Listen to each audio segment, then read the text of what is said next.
brain development, if you will, birth to 3. What are we talking about? We've learned a tremendous amount in the last really 15 years from neuroscience about the critical importance of the early years of life. And what that science is telling us is that the early relationships and experiences we have as babies and as toddlers literally form the architecture of our brain.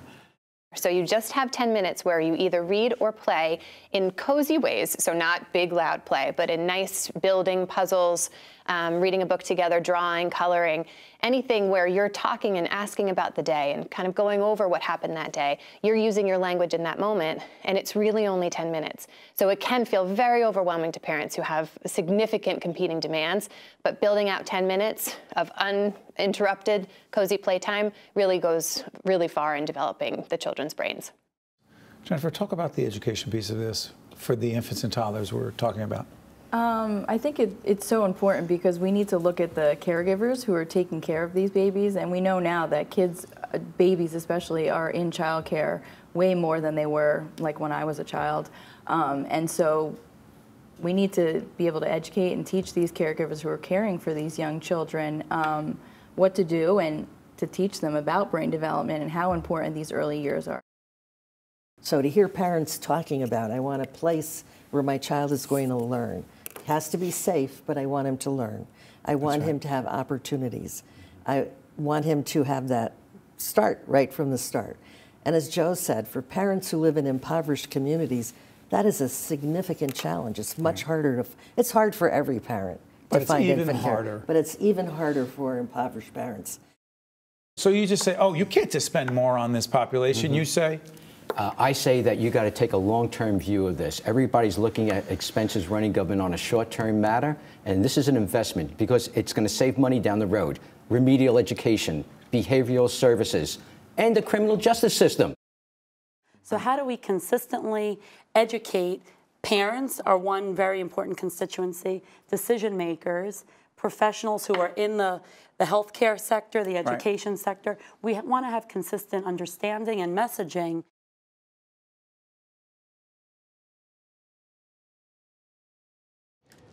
Early child care, if you will, birth to 3, prenatal care. Where does this fit into your agenda?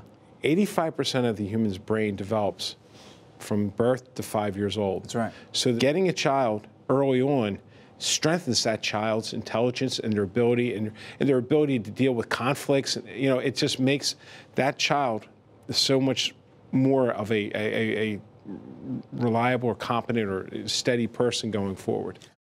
We happen to be doing a series to disclose called Right from the Start, NJ, that deals with toddlers and infants and prenatal care and state reimbursement for child care, et cetera, et cetera.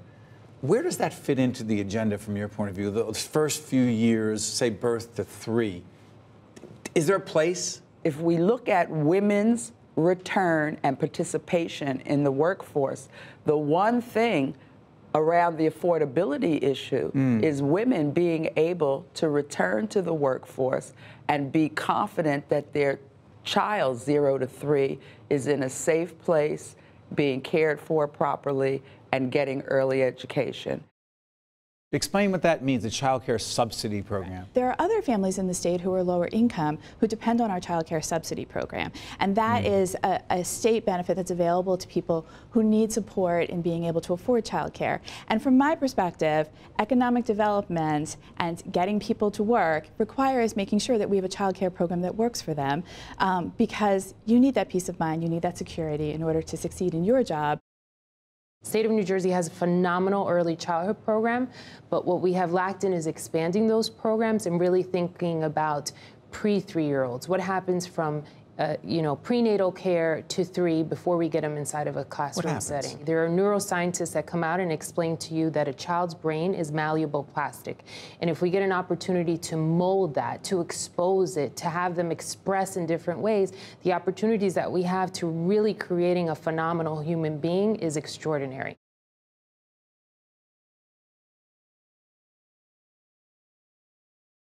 Hi, I'm Cecilia Zalkind. It costs much more to care for an infant than for an older child, and many New Jersey child care centers don't have the funding they need. Because of this, many children in New Jersey don't have their basic needs met. Right from the start, NJ is dedicated to supporting this vulnerable population, children from birth to age 3. We know that the early years are the most critical, and we believe that every child deserves a bright beginning and a healthy future. Education begins at birth. The brain develops most rapidly from birth to age 3, when critical skills are developed. Parents are the first and best teachers for their children, but for those like me who work, finding quality, affordable childcare can be challenging. But children have the greatest opportunities for success when they learn and have positive interactions with their caregivers. Because learning doesn't start in the classroom, it starts in the cradle.